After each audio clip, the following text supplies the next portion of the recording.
오늘 우리에게 주시는 하나님의 말씀은 요한 1서 4장 9절에서 11절 말씀과 16절에서 19절 말씀입니다.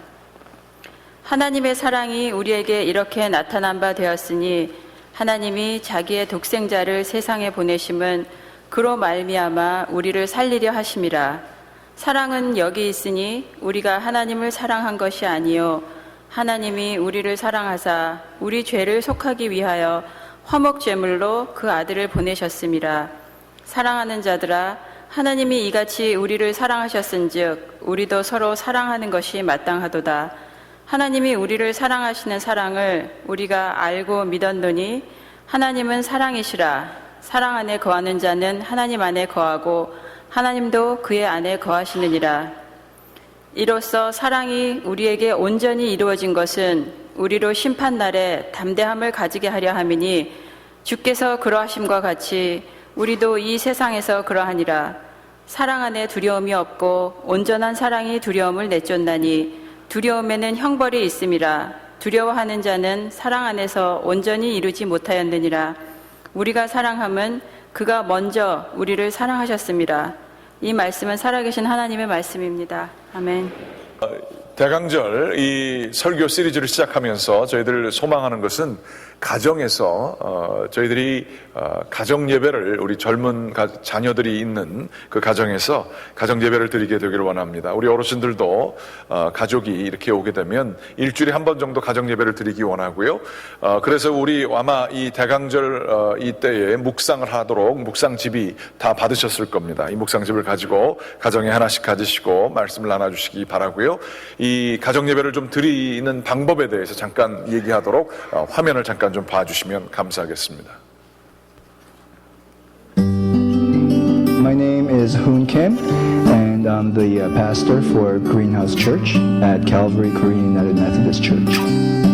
So I'm married to Shelly, and we have 3 kids. The oldest one is Sean. Then I have Liam and Colin. They're 8, 6, and 2. And they are all 3 boys, so you can imagine that quiet times in our family are pretty messy. Yeah, no, I think that a lot of families, they struggle with family devotions and Bible time because they think it has to be something more than it has to be. In our family, we just keep it really simple. Our Bible times usually take about 3 to 4 minutes. And we sing Amazing Grace, we sing God is So Good, just really simple songs. And I'll read the Bible text, I'll briefly explain it, we pray for each other for 30 seconds, and then I'll close in prayer, or we'll do the Lord's Prayer, and then we just go to sleep. What we focus on is not really depth, but consistency. And the funny thing is that, when we do miss a night, or because either I'm busy, I'm coming back, or maybe I'm even tired sometimes, it's the kids that will usually come up to me and say like, Dad, what's going on? We got to do Bible time. If we develop a consistency, it'll build something in them for the long run. And if you even do it 3 times a week, it doesn't have to be every night, But the important thing is that the children understand that this is a family that wants to get to know God more.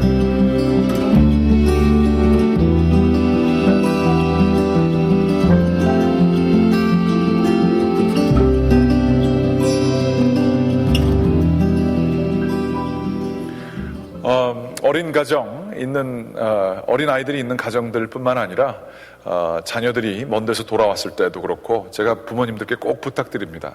저도 기억나는 게 부모님하고 같이 예배를 드리고 부모님이 정말 늘 하시던 말씀, 뭐 이렇게 공부해라, 뭐 어떻게 해라, 이런 그러한 이야기들도 기억이 나지만 그 말씀 안에서 서로 부모님이 자기의 얘기를 해주고 신앙 고백을 할 때 그게 그렇게 기억에 남습니다. 그리고 평생에 움직이는 그러한 힘이 동력이 되기도 합니다. 잔소리할 수도 있고 혼낼 수도 있고 이런 거 많이 하지만 주님 앞에서 이 예배를 드리는 것, 이건 뭐 할아버지 할머니들에도 손녀들에게 충분히 미칠 수 있는 영향력입니다. 그러한 기회에 좀 이 대강절에 의도적으로 좀 가지게 되는 그러한 시간들이 있게 되기를 원합니다. 말씀 나누겠습니다. 크리스마스는 저희들이 보통 선물을 주고받는 시간이라고 세상이 저희에게 그렇게 얘기해주고 우리들도 거기에 어느 정도 동의를 해서 지내게 됩니다. 저도 이 연말 때가 되게 되면 제가 사랑하고 귀하게 여기시는 분들에게 선물을 보내곤 합니다. 그 선물을 보낼 때에 참 준비하는 마음 가지고 감사한 마음 가지고 선물을 보내면 좋지만 정말 창피한 얘기입니다만 때로는 급한 마음에 이거 빨리 준비해야 되는데 라고 하는 생각에 정신없이 이 일들을 할 때가 많이 있습니다. 한 번 한 번 생각하면서 감사한 마음을 가지고 기도하는 마음으로 주기보단 끌려가고 밀려서 하는 일들이 많이 있죠. 뿐만 아니라 재정적인 부담감도 가지고 이 일을 할 때가 있어요. 이분들에게도 이제 선물을 다 지금 드려야 될 것 같은데 라는 생각을 가지만 그 선물 준비하는 것 자체가 재정적인 부담이 될 때도 참 많이 있습니다. 그러면서 급한 마음과 부족한 마음을 가지고 크리스마스를 맞이합니다. 나눠주는 것이 좋고 감사를 표현하는 것이 좋지만 그 바닥에 흐르는 마음이 뭔가 급하고 부족하고 안 하면 안 될 것 같아서 하는 마음, 이것은 크리스마스를 제대로 지키는 정신이라 할 수가 없습니다. 크리스마스는 본질적으로 하늘에서부터 예수 그리스도가 내려오신 가장 귀한, 인류의 가장 귀한 선물을 받는 기간입니다. 우리 존 목사님이 말씀하신 것처럼 이 선물을 잘 받는 게 베푸는 것보다 어쩌면 더 중요할지 모르겠습니다. 어떤 이들은 얘기합니다. 교회에서 많은 사람들을 도와줘야 된다. 교회가 정말로 힘든 사람들, 어려운 사람들을 돌봐야 된다라고 얘기합니다. 그거 못하면 마치 교회가 아닌 것처럼 얘기합니다. 맞는 얘기입니다. 그런데 다 맞는 얘기는 아닙니다. 교회는 베풀고 선행을 하는 그러한 기관이기도 하지만 결코 구제기관으로서의 사명이 교회의 본질적인 사명이 아닌 것이기 때문에 그렇습니다. 교회는 베풀기 이전에 받는 곳입니다. 충분히 은혜를 받는 곳이 교회의 본질입니다. 예수 그리스도를 충분히 잘 받게 될 때에 우리의 잔이 넘쳐서 베푸는 게 구제와 선교의 역할입니다. 이 두 가지가 헷갈려서는 결코 안 될 것입니다.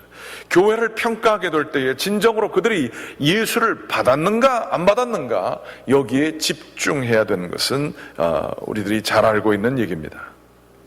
또한 우리들이 이렇게 예수 그리스도를 받게 될 때에 정말로 우리는 사랑과 은혜에 충만하게 됩니다. 기쁨도 충만하게 됩니다. 교회를 나오는 사람 중에 계속해서 화를 내고 의무감에 율법주의적인 마음으로 이게 옳고 틀리고 사랑이 없고 늘 이렇게 화난 모습으로 늘 마치 싸울 기세를 가지고 불평을 하면서 살기를 기대하는 사람은 없을 것입니다. 교회를 나오면 우리 모두는 마음의 평안과 은혜를 가지고 사람들을 섬기고 넉넉한 마음을 가지게 되기를 원할 것입니다. 그런데 우리가 이렇게 하려고 해도 되지 않는다고 한다면 내가 이러지 말아야지, 정말로 감사하는 마음과 베풀면서 넉넉한 마음으로 살아야지, 이런 생각을 가지려고 노력을 해보지만 안 될 때 우리는 뭐를 해야 할까요? 혹자는 이야기합니다. 나는 죽어도 저런 사람, 저런 꼴은 내가 못 봐주겠어, 이런 말씀하시는 분들이 있어요. 내가 정말 죽어도 저건 안 된다는 거예요. 그런 경우 참 많이 있어요. 죽기 전까지 화를 안 풀고 원수된 사람들 끝까지 데리고 무덤까지 가는 분들 꽤 계세요. 그게 그냥 지나가는 말이 아니라 진짜로 그렇게 하시는 분들도 계세요. 아니면 나는 결코 불의를 참을 수 없어, 이렇게 얘기할 때도 있어요. 그 의기와 발음에 대한 그러한 것들이 옳지만 그리스도 예수의 용서하시는 사랑을 아는 사람들이라면 그거 이상이 돼야 되면 우리들이 알고 있습니다. 우리는 이렇게 뭔가 불만족스럽고 뭔가 이루어지지 않아서 답답한 마음이 있고 불평하게 되고 이렇게 될 때에 기독교인이라면 우리는 영적인 상태, 내면의 상태를 되돌아봐야 할 것입니다. 아무리 참으려고 해도, 아무리 용서하려고 해도, 아무리 관용하려고 해도 사람을 이해할 수 없고 받아주지 못하게 될 때에 우리는 이게 영적인 문제임을 깨달아야 합니다. 화가 많이 났을 때, 아주 섭섭할 때, 아니면 정말 영혼이 곤고할 때가 있어요. 어떻게 내 인생은 이렇게 꼬일래도 이렇게 꼬일 수가 있을까? 앞으로 있는 일들이 좋은 일은 하나도 없을 것 같아요. 너무 힘든 일을 하면서 살아가야 될 것 같아요. 전혀 희망이 없어요. 이런 상황에 놓여질 때도 있습니다. 이럴 때에 그게 해결이 안 돼요. 이럴 때 기독교인이라고 한다면 눈에 보여지는 현상 그 뒤로 자꾸 가는 훈련들을 해야 합니다. 아, 이게 환경의 문제만이 아니라 나의 문제가 될 수 있다. 영적인 세계 내면의 문제일 수 있다. 그러한 마음을 가져야 될 필요가 있습니다. 용서와 관용과 사랑이 가능한 길은 정말 복음의 기초로 다시 돌아가야 될 때만이 그것이 가능하게 됨을 우리들은 기억해야 합니다. 우리가 그토록 바라고 있는 사랑이 있고 은혜가 있고 나눔이 있고 그 사람 보면 참 그 사람들이 가까이 하고 싶고 존경하고 싶은 그 숭고한 모습을 혹이라도 우리들이 바라고 있다고 한다면 우리는 언제든지 다시 복음으로 돌아가야 할 것입니다. 복음은 은혜가 있습니다. 복음에는 사랑이 있습니다. 복음에는 기쁨이 있습니다. 복음에는 우리를 변화시킬 수 있는 능력이 담겨져 있습니다. 그래서 이게 복음이 좋은 거예요. 기쁜 소식이 되는 거예요. 오늘 요한 1서 4장 9절 말씀에 보면 이런 말씀이 있어요. 하나님의 사랑이 우리에게 이렇게 나타난 바 되었으니 하나님이 자기의 독생자를 세상에 보내심은 그로 말미암아 우리를 살리려 하심이라. 예수 그리스도를 보내주심은, 독생자를 보내주신 것은 하나님이 사랑이기 때문에 주신 최고의 사랑의 표현인데, 이 십자가 예수 그리스도 그분을 우리에게 사랑을 보내주신 까닭은 우리를 살리려 하심이라. 하나님이 여기 있어요. 이게 옵션이 아니에요. 십자가가 믿어도 좋고 안 믿어도 좋고 다른 종교에 여러 개 있어서 여러 종교를 취하든 간에 뭐 하나 잡아가지고 그냥 사는 거, 뭐 이런 도구처럼 생각하는 거는 참 틀린 생각이에요. 십자가는, 예수 그리스도는 우리를 살리시는 생명의 주님이시다, 이렇게 얘기하고 있어요. 사랑은 여기 있으니, 이 십자가 예수 그리스도에게 있으니 우리가 하나님을 사랑한 것이 아니요 하나님이 우리를 사랑하사 우리 죄를 속하기 위하여 화목제물로 그 아들을 보내셨습니다. 사랑하는 자들아, 하나님이 이같이 우리를 사랑하셨은즉 우리도 서로 사랑하는 것이 마땅하도다. 예수 그리스도의 그 사랑을 받을 때에 우리에게서 사랑이 나서 사랑을 자연스럽게 하게 된다라는 말씀이 오늘 이 말씀에 쓰여져 있는 것입니다. 그런데 에베소서 2장 8절과 9절 말씀에 있는 것처럼 이 은혜는 우리가 받지 않은 사람은 모르고요, 받지 않은 사람은 나눌 수가 없어요. 당연히 이 사람이 이만큼 준 만큼 나도 해야겠다라고 이렇게 생각하는 그 세상적인 사랑은 이 예수 그리스도의 사랑과 달라요. 예수 그리스도의 사랑은 그럼에도 불구하고, 환경에도 불구하고 하늘로부터 내려온 그 사랑이기 때문에, 그 받았기 때문에 환경을 이길 수 있는 숭고한 사랑이 되는 것입니다. 에베소서 8장과 7절엔 이런 말씀이 쓰여져 있어요. 너희는 그 은혜에 의하여 믿음으로 말미암아 구원을 받았으니 이것은 너희에게서 난 것이 아니요 하나님의 선물이라. 행위에서 난 것이 아니니 이것은 누구든지 자랑하지 못하게 하려 함이라. 하늘로부터 내려온 사랑을 받았으면 그 사랑은 내 것이 아니라는 거예요. 인간적인 레벨의 것이 아니라는 거예요.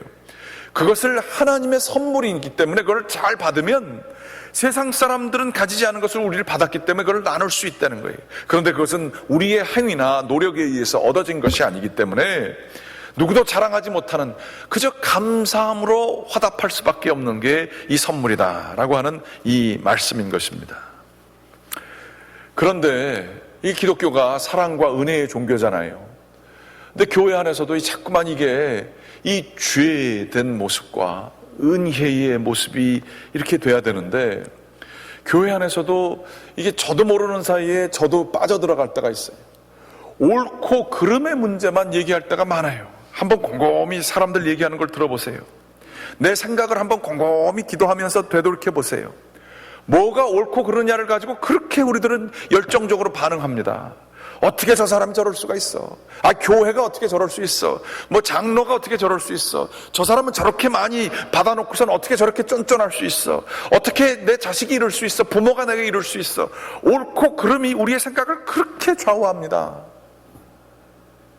내 행위로 다 하려고 그럽니다. 근데 기독교인은요, 그거가 다가 아닌 걸 아는 사람들이에요. 그거에 빠져 있을 때도 내가 죄인일 수 있다는 사실을 깨달은 사람들이에요. 은혜와 죄인의 그 틀로서만 세상을 바라보는 거예요. 그게 큰 차이가 있습니다. 옳고 그러면 없애야 된다, 그런 얘기가 아니에요. 그 밑에, 그 위에 죄와 은혜라고 하는 개념으로 세상을 바라보는 것, 우리가 그렇게 바라볼 수밖에 없는 이유는 주님이 우리를 그렇게 받아주셨기 때문에 그래요. 우리가 죄인인지도 모르는데 이 은혜로 우리를 베풀어 주신 그 사랑을 깨닫게 되는 순간, 그것을 받게 되는 순간 우리는 거기에 무너질 수밖에 없어요. 정용철 시인의 지금은 쉴 때입니다 라고 하는 시가 있습니다. 제가 요즘에 40대 후반으로 들어가니까 중년의 위기가 오는 것 같아요. 옛날에는 어려운 책, 신학책 이런 거 보는 거 좋아했고요. 뭐 지금도 뭐 싫어하는 건 아닙니다만 요즘은 시가 그렇게 좋아요. 시를 보면 저희 아버님이 시를 좋아하셨어요. 그래서 저는 어렸을 때 뭘 그렇게 나이가 드신 뭐 5, 60대 되신 아버님이 이거 설교 다 들으실 텐데 저희 아버님 걱정입니다. 뭘 저렇게 감성적이 되시나 그런 생각을 한 적이 있어요. 근데 저도 그렇게 되는 것 같아요. 시 보면 그렇게 마음에 감동이 와요. 이런 얘기가 있습니다. 아름다운 음악을 들으면서도 소리만 들릴 뿐 마음에 감동이 흐르지 않는다면 지금은 쉴 때입니다. 방글방글 웃고 있는 아기를 보고도 마음이 밝아지지 않는다면 지금은 쉴 때입니다.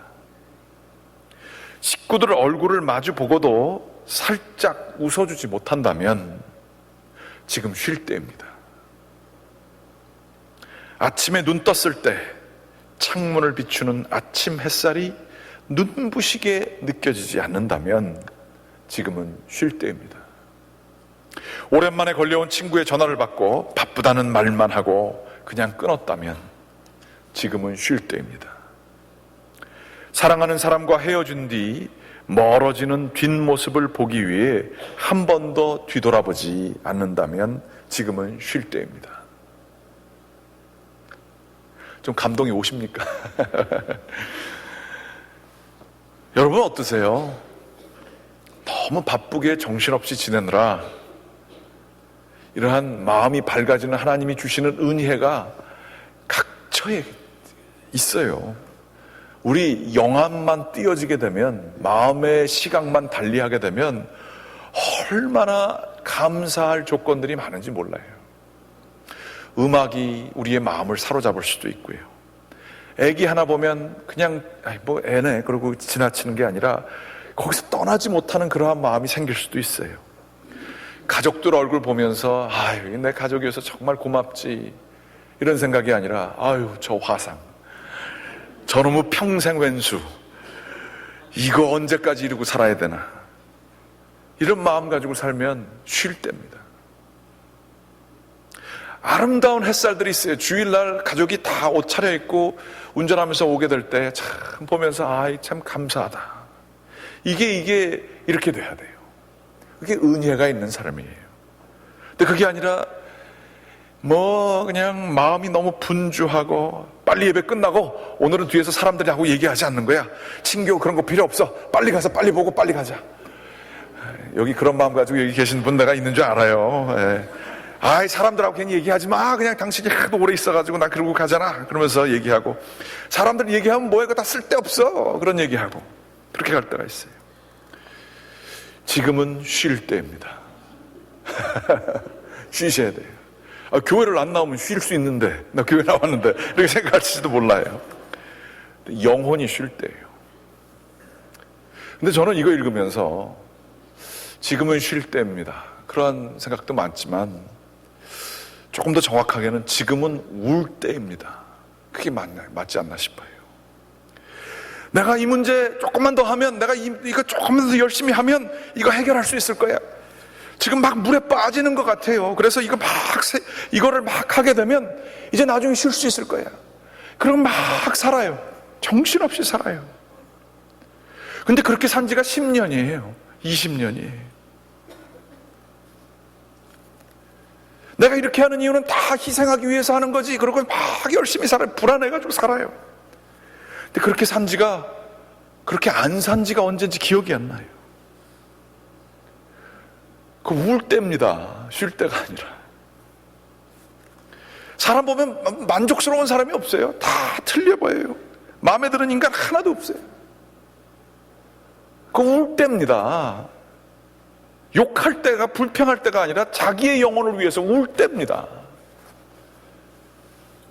교회를 다녀도 교회 다니는 것 같지가 않아요. 마음에 영적인 기쁨이 없어요. 예수 믿는다고 하고 뭐 은혜 얘기하는데 뭐 전혀 뭐가 감동이 없어요. 예배를 왜 나가요? 다 보기 싫어요. 울 때입니다. 울 때입니다.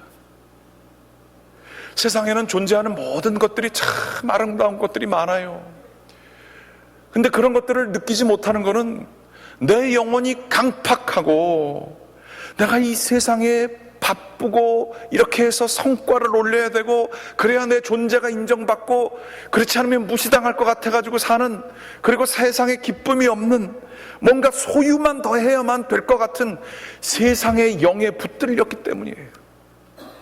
그래서 그 자신을 위해서 울 때입니다. 한 번도 어린아이같이 되지 못하고 웃지도 제대로 못하고 그저 살고 있다고 한다면 그게 울 때가 아니고 어느 때입니까? 또 저는 그렇게 생각합니다. 이거는 울 때만이 아니라 기도할 때입니다. 힘들고 어려우면 아버지 되신 하나님께서 우리를 받아주신다라는 생각을 가져야 되는데, 이게 탕자처럼 지금 돼지우리에서 살고 있는데 자기가 탕자인지를 몰라요. 이제 기도할 때입니다. 아버지에게로 돌아갈 때입니다. 탕자는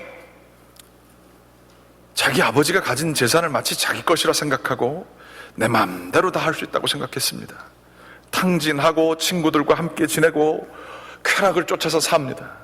그러다가 돈이 다 없어졌을 때 아마 그 탕자의 마음에는 계속해서 즐기자라는 마음이 아니라 여기다 투자하고 저기다 투자하면 이게 이렇게 돼가지고 내가 살 수 있을 거야 라고 하면서 살았을 거예요. 내가 조금만 머리를 더 쓰면, 이 사람과 관계를 맺으면 이 돈이 없어진 거 다 메꿀 수 있을 거야, 그러고 지냈을 것입니다. 그런데 속임수를 당했을 것이고 뭔가 안 풀렸을 것이고 돈이 다 없어지게 되자 마지막에는 내가 저 돼지 우리에서 돼지 열심히 치워가지고 돈을, 자본금만 마련해가지고 어떻게 하면 다 될 수 있을 거야, 그때도 그 마음속에는 내 힘으로 모든 것을 다 할 수 있을 거라고 생각을 했을 거예요. 그렇지 않으면 어떻게 돼지 우리로 돌아갑니까? 그러나 그 돼지 우리에서 성경은 얘기하기를 이렇게 얘기합니다. 이때에 스스로 돌이켜, 이런 얘기가 있어요. 영어로는 He came to himself, 회개했다는 얘기예요. 자기 자신에게로, 하나님에게로 돌아갔다라는 얘기예요. 자기 스스로 혼자서 다 할 수 있다라고는 생각해서 그 결과가 고독과 슬픔과 후회인 줄을 깨닫게 되었을 때에 그는 돌이켜 생각을 해봤습니다. 마음을 돌이켜 생각해 보니 누가복음 15장 17절에 이런 말씀이 있어요. 내 아버지에게는 양식이 풍족한 품꾼이 얼마나 많은가.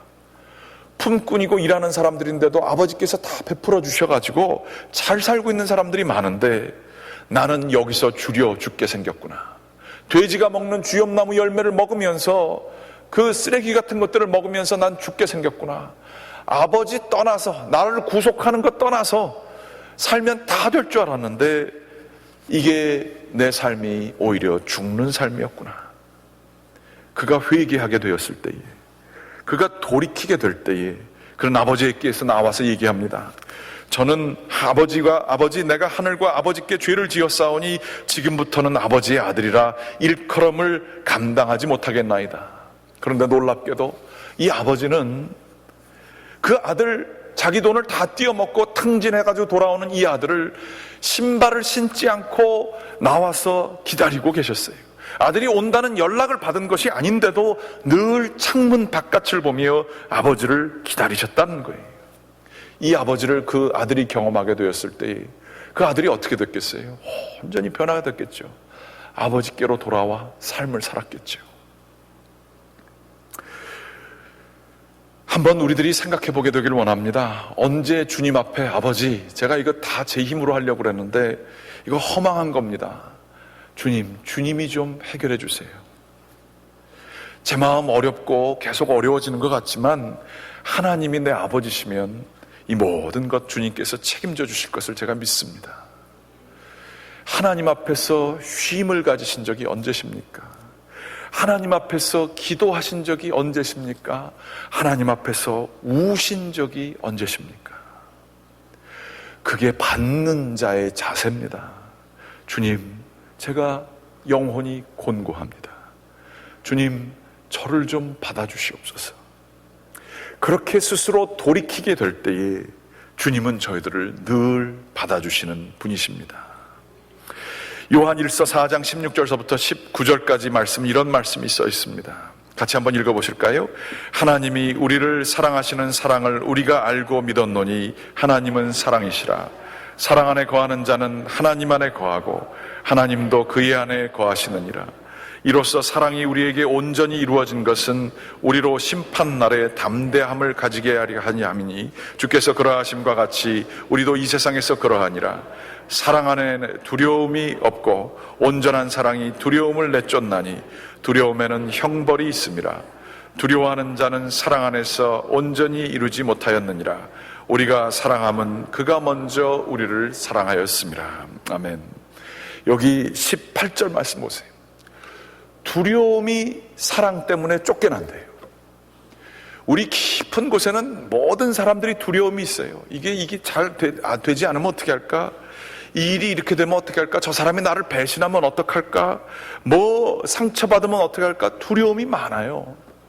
그런데 하나님의 사랑을 충분히 받은 자들은 자연스럽게 사랑이 두려움을 내쫓습니다. 세상에 대한 두려움, 내 앞으로에 대한 두려움, 이게 어떻게 될까에 대한 두려움을 다 내쫓게 돼요. 그 사랑이 우리를 새롭게 합니다.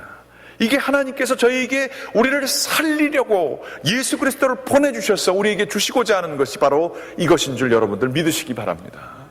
두려움이 있으시면 주님 앞으로 자꾸 나오세요.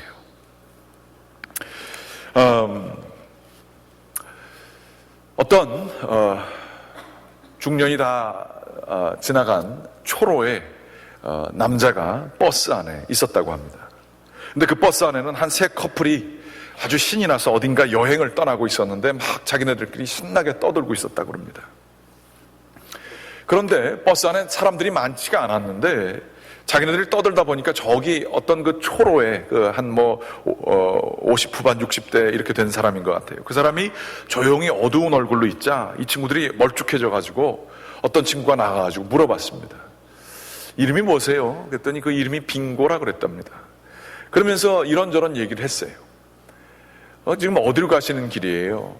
집으로 가는 길입니다. 근데 왜 이렇게 얼굴이 어두우세요? 뭐 이런저런 얘기를 나눴답니다. 사연인즉슨 이랬습니다. 이 사람은 4년 전에 감옥에 갇혀서 4년 동안 감옥에서 지내다가 지금 집으로 돌아가는 상황이라는 거예요. 그런데 지은 죄가 무엇인지 모르지만 가족들에게 아주 치명적이고 수치심을 일으켜주는 일이어서 자기가 감옥에 가면서도 그냥 편지 한 장 남기고 왔다는 거예요. 내가 지금 당신들을 4년 동안 내 사랑하는 가족들을 볼 수 없을 겁니다. 내가 4년 동안 이렇게 당신들에게 피해를 주고 가정에 돌아갈 수 없는데 나를 이혼을 해도 내가 이해하겠습니다. 내가 사랑하는 자녀들 내가 볼 아버지로 그렇게 볼 면목이 없습니다. 그리고 내가 4년 동안 멀리 이렇게 감옥에 갔다 오는데 찾지도 마십시오. 그리고 연락처도 안 남기고 그러고 갔다는 거예요. 4년이 다 지나고 나서 나오기 한 달 전에 이 가족들에게 편지를 썼습니다. 어떻게 됐는지 모르지만 내가 이렇게 다시 돌아갈 수 있게 됐습니다. 나를 받아주게 되면, 여러분이 잘 아시는 얘기죠.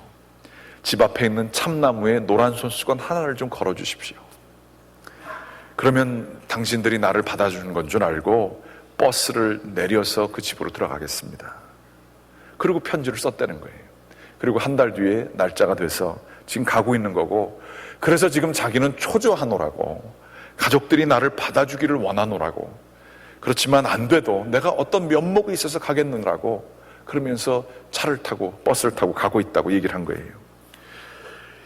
같이 있던 그 세 커플도 갑자기 재밌던 여행을 가는 길에서 초조해졌습니다. 이 집이, 이 동네가 이제 이렇게 들어가면 이게 노란 소수건이 그 집 앞에 걸려져야 되는데, 그러면서 다들 버스 운전수마저도 숨을 죽이고 그 동네로 들어갔습니다. 집 앞에 도착하기 10km 전, 5km 전, 그 동네, 한적한 동네에 들어가려고 할 때에 가로수가 이렇게 있었는데, 여러분 잘 아시는 얘기죠. 노란 손수건이 가는 가로수, 모든 가로수마다 다 걸려 있는 거예요. 쫙 다 노란 나무가 다 노랗게 물들여져 있는 거예요. 그리고 그 앞에 있는 참나무 앞에는 노란 손수건이 걸려 있다 못해 밑에까지 다 노란 손수건이 깔려 있는 거예요. 저는 믿습니다. 만일 우리가 살다가 혼자서 할 수 있는 것처럼 살다가 안 돼서 주님께로 가서 주님께 사랑을 구하는 마음으로 이 감옥에서 나온 사람처럼 주님께 나아갈 때, 우리 주님은 언제든지 노란 손수건 그렇게 화려하게 걸어놓고선 저희들을 기다리고 계심을 믿습니다. 하나님은 우리를 그렇게 용서해 주시고 받아주시는 분이십니다.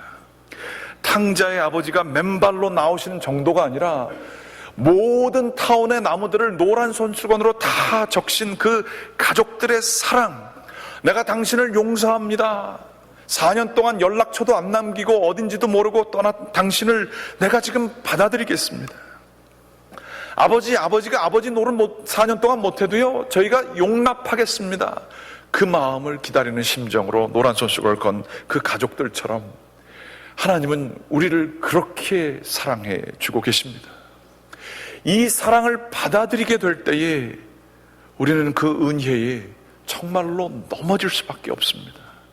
여러분, 하나님의 사랑의 깊이를 어느 정도 아십니까? 하나님 사랑의 깊이는요, 말할 수가 없이 우리를 사랑하심을 기억해야 할 것입니다. 우리가 생각하는 것을 뛰어넘어서 사랑해 주시는 그 크신 하나님의 사랑, 이 사랑은 우리를 새롭게 할 것입니다. 우리가 부족한 게 있어요. 지금 당장 해결해야 되는 것들이 있어요. 그렇지만 그 하나님의 사랑을 잘 받게 되면 삶의 변화가 있을 수 있습니다. 혹시 여러분의 영이 세상에 불순종하게 하는 영에 따라 자꾸 부족하고 옳고 그른 것만 따지고 내 인생은 실패가 된 것 같고 패배자의 마음을 가지고 있고 나 혼자 잘할 수 있을 것 같은 교만의 영을 가지고 있고, 이런 것에 혹시 온전히 홀려서 취해서 자기도 모르는 사이에 그렇게 살고 계시진 않습니까? 하나님의 사랑 앞으로 나오시기 바랍니다. 그 놀라운 사랑 안에 온전히 무너지시기 바랍니다. 주님께서는 우리를 새롭게 하시고 우리의 삶을 변화시켜 주실 것입니다. 이 하나님을 저희들 찬양합니다. 기도하시겠습니다. 하나님, 주님을 사랑한다 하면서도, 주님은 하나님은 사랑이시다 하면서도 그 사랑 앞에 나오지 못했음을 고백합니다. 주님의 놀라우신 그 은혜를 저희들이 말로만 얘기했지 십자가 앞에 나와 그 사랑을 간구하지 못했었음을 고백합니다. 원하옵고 기도를 드리오니 이 사랑, 그 은혜, 주님이시여 저희들 잘 받는 사람들 될 수 있도록 인도하여 주시옵소서. 그 사랑을 받아 저희들도 그 사랑을 나누는 자들 되게 도와주시옵소서. 저희의 가족들을 옳고 그름의 눈이 아니라 은혜로 사랑하는 자들 되게 도와주시옵소서. 저희의 교우들을, 많은 사람들의 영혼을 그 은혜로 끼안을 수 있는 사람들 되게 도와주시옵소서. 이 갈보리 교회가 그 은혜가 있는 교회 되게 인도하여 주시옵소서. 주님의 놀라우신 사랑을 찬양합니다. 예수 그리스도의 이름으로 기도드렸습니다. 아멘. 다 같이 일어나셔서 찬송 304장 신앙을 고백하면서 부르시겠습니다.